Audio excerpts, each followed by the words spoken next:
साथ ही अगर आप देखें 1993 की अगर बात की जाए तो 1993 में गुलाम इसहाक खान ने असम्बली डिज़ोल्व की थी, अगर आपको याद हो, और उस वक्त भी जो है वो नवाज शरीफ साहब जो है अदालत पहुंचे थे और दोबारा से बहाल करवा ली थी असम्बलियाँ। अब ये सूरत हाल है और ये मामलात हैं कि शहबाज शरीफ साहब अदालत पहुंचे हैं और असम्बलियाँ फिर से बहाल हो गई हैं। क्या हम हमेशा ही शरीफ ख़ानदान को क्लाइंट बनाकर जो है वो चलते रहेंगे? क्या ये सूरत हाल ऐसे ही रहेगी? हमारे साथ सीनियर कानूनदान जो है अवैस साहब ने हमें ज्वाइन किया है ऑन कॉल। अहमद अवैस साहब हमारे साथ ऑन कॉल मौजूद है। अस्सलाम वालेकुम सर, बहुत शुक्रिया आपने ज्वाइन किया। अहमद अवैस साहब, सुप्रीम कोर्ट का फैसला आपके सामने है। कानूनी तौर पे आइन की पासदारी के हवाले से जो है वो ये फैसला सामने आया है, आप इस पे क्या राय रखते हैं? देखिए, बाला अदालत का फैसला है, इसमें बहुत सारी ऐसी चीजें हैं जो पहले नहीं थी, वो इसमें की गई है। पहला फैसला है जिसके अंदर जी इसको अपने प्रेमिस पढ़कर वो पार्लियामेंट में सुप्रीम कोर्ट जो है असल अंदाज इस फैसले के जरिए हो रही है जी। और ये एक ओल्ड ट्रेडिशन जो थी जिसके ऊपर आइन के अंदर भी मेंशन है जी कि वो किसी तरीके से भी पार्लियामेंट के मामलात में जो सेशन के होते हैं असेंबली के अंदर जी, उसके अंदर सुप्रीम कोर्ट या जुडिशरी जो है वो इंटरफेयर नहीं कर सकती। बिल्कुल सही, कोर्ट इंटरफेयर नहीं कर सकती, ऐसा ही है। लेकिन यहाँ उन्होंने किया है क्योंकि वो समझते हैं कि ये जो डिप्टी चेयरमैन है, स्पीकर ने जिस तरीके से वो करारदाद जो है नो कॉन्फिडेंस वाली जो है उसको फेल किया और उसको मुस्तरद किया था और जो उसके लिए बुनियाद बना था, ये सब गलत है और उसे डिसाइड कर दिया इसको। बिल्कुल सही। तो इसके बड़े एक्यूट रेपरकशंस होंगे पाकिस्तान की सियासत के ऊपर भी जी और आइंदा पाकिस्तान की स्टेबिलिटी के ऊपर भी। ये क्योंकि मुझे बहुत अंदेशा है कि मुल्क में एक शदीद अनार्की की सूरत पैदा ना हो जाए। सही सही। अदालत को ये तमाम एस्पेक्ट भी गौर करने चाहिए थे जो शायद उन्होंने, ऐसा लगता है कि इसके ऊपर कोई चिंता जो दी नहीं है जी। और उसकी वजह ये है कि जब इलेक्शन अनाउंस हो गए तो इसको कैरी आउट करना चाहिए था, उसमें कोई भी इक्वल सारी पार्टी की दौड़ लगनी थी और कोई भी जीत सकता था उसके अंदर। बिल्कुल ठीक है, बिल्कुल ठीक है। अच्छा, सुप्रीम कोर्ट तो ये कहती है कि मौजूदा हुक्मनामे से आर्टिकल 63 की कार्रवाई मुतासिर नहीं होगी, आप इस पे क्या कहते हैं?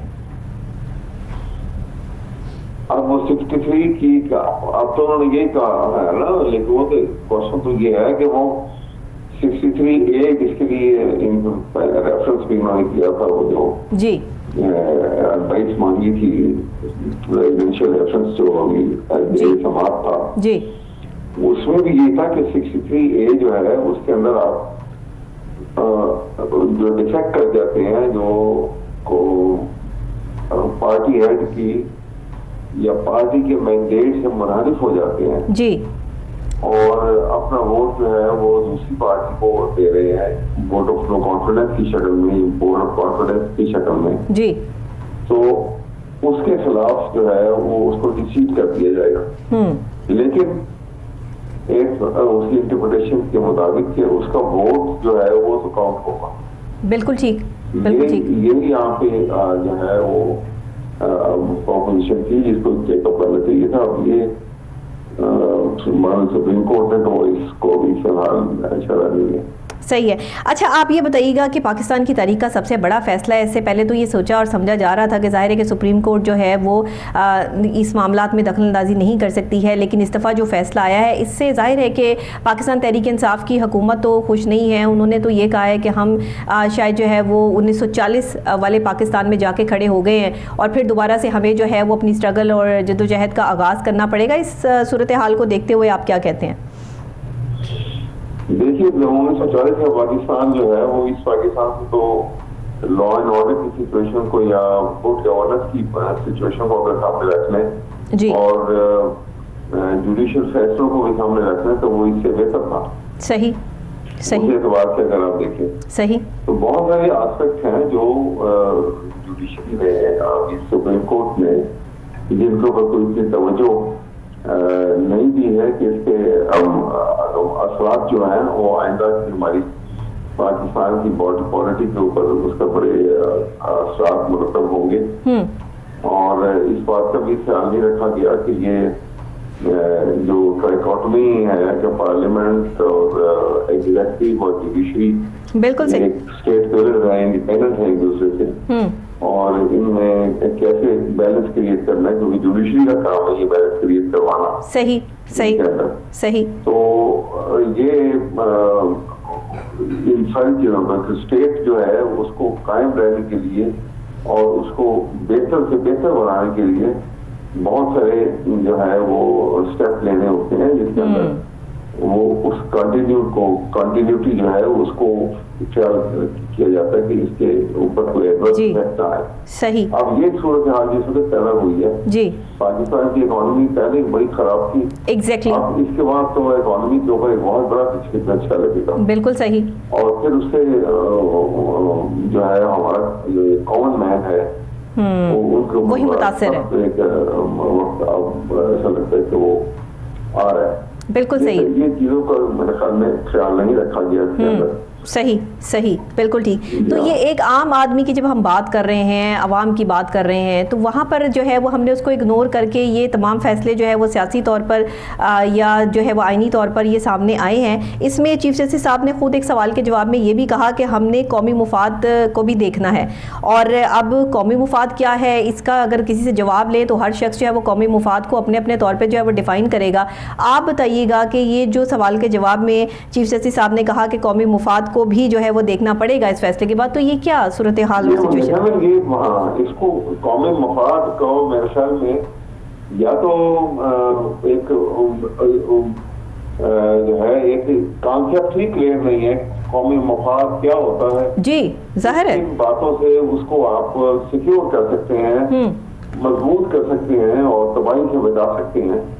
इन बातों के मुतालिक जो है जब तक एक फर्स्ट हैंड नॉलेज ना हो और वो ग्रिप ना हो इंटरनेशनल पॉलिटिक्स के ऊपर भी, और जो जिस किस्म के हालात पैदा हो रहे हैं, सही, जो थ्रेट अमेरिका की तरफ से आए थे जी, बिल्कुल बिल्कुल, बैरूनी साजिश, इसके अंदर आपको भी शायद देखा होगा आपने जी, एक बहुत अर्सा पहले मेरे ख्याल में 2 साल हो गया होगा जी, कि वो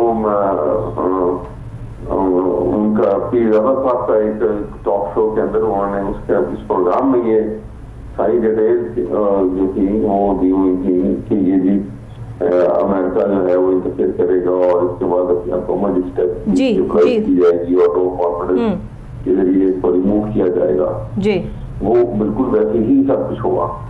सही, सही। ये एक अलग बात है जी।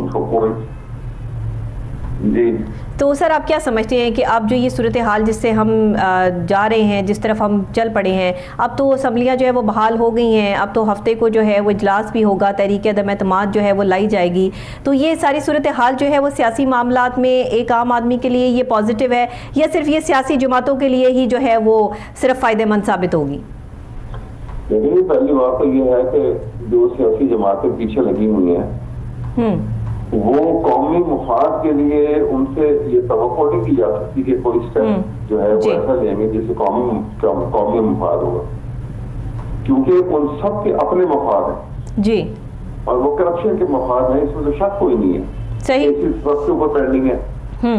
अगर शहबाज शरीफ आ जाते हैं, वोट लेते हैं, प्राइम मिनिस्टर बन जाते हैं और फिर रैप पे पेंडिंग है।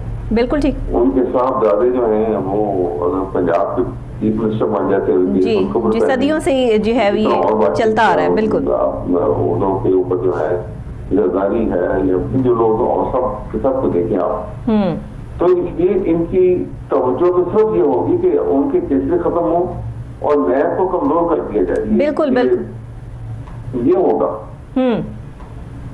सही, ठीक है सर, बहुत शुक्रिया, आपने हमें टेलीफोन लाइन पे जो है वो ज्वाइन